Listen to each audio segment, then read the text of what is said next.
بسم اللہ الرحمن الرحیم۔ السلام علیکم۔ دس از مس سمیرہ نثار۔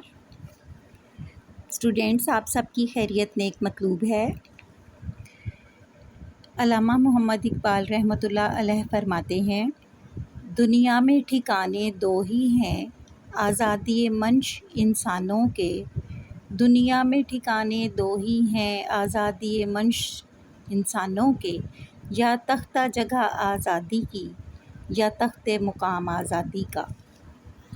اسٹوڈینٹس، آج ہم سبق نمبر 4 نظریہ پاکستان کے سوالات کے جوابات پڑھیں گے۔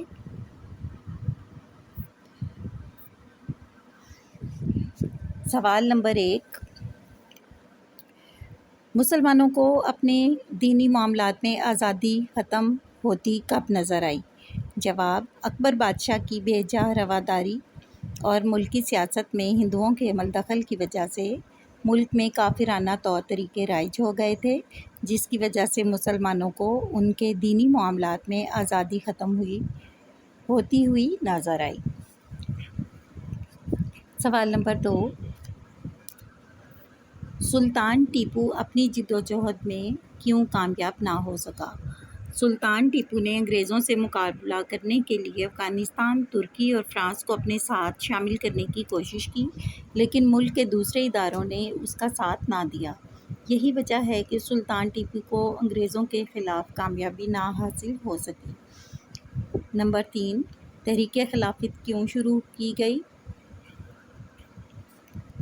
پہلی جنگ عظیم میں کامیابی کے بعد حکومت برطانیہ ہندوستان کے مسلمانوں کے ساتھ کیے گئے وعدے سے پھر گئی اور ترکی کی وسیع سلطنت کے ٹکڑے ٹکڑے کر دیے۔ مسلمانوں کو اس فریب سے دکھ پہنچا، لہٰذا انہوں نے خلافت کے تحفظ کے لیے مولانا محمد علی جوہر اور مولانا شوکت علی کی رہنمائی میں تحریک خلافت شروع کی۔ سوال نمبر 4، علامہ اقبال رحمۃ اللہ علیہ نے مسلمانوں کے لیے الگ وطن کا مطالبہ کب اور کہاں کیا؟ جواب، 1930 میں علامہ اقبال نے مسلم لیگ کے سالانہ اجلاس منعقدہ الہ آباد میں مسلمانوں کے لیے الگ وطن کا مطالبہ کیا۔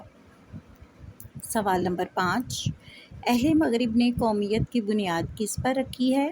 جواب، اہل مغرب نے خاندانی، نسلی اور قبائلی بنیادوں میں ذرا وسعت پیدا کر کے قومیت کی بنیادیں جغرافیائی حدود پر استوار کی ہیں، بقول ان کے قوم وطن سے بنتی ہے۔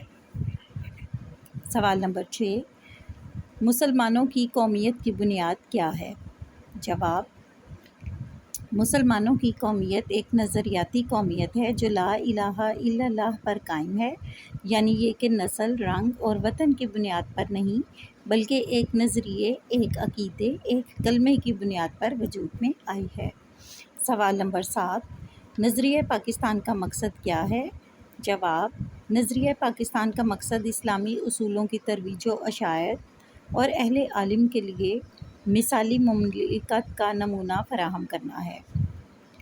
سوال نمبر 8، شودی اور سنگھٹن کی تحریکوں کے مقاصد کیا تھے؟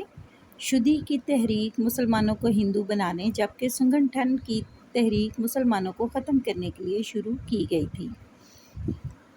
اس کے ساتھ ہی بچوں آج کا لیکچر ختم ہوتا ہے۔ Learn these all answer questions by heart. Okay, take care of yourself. اللہ حافظ۔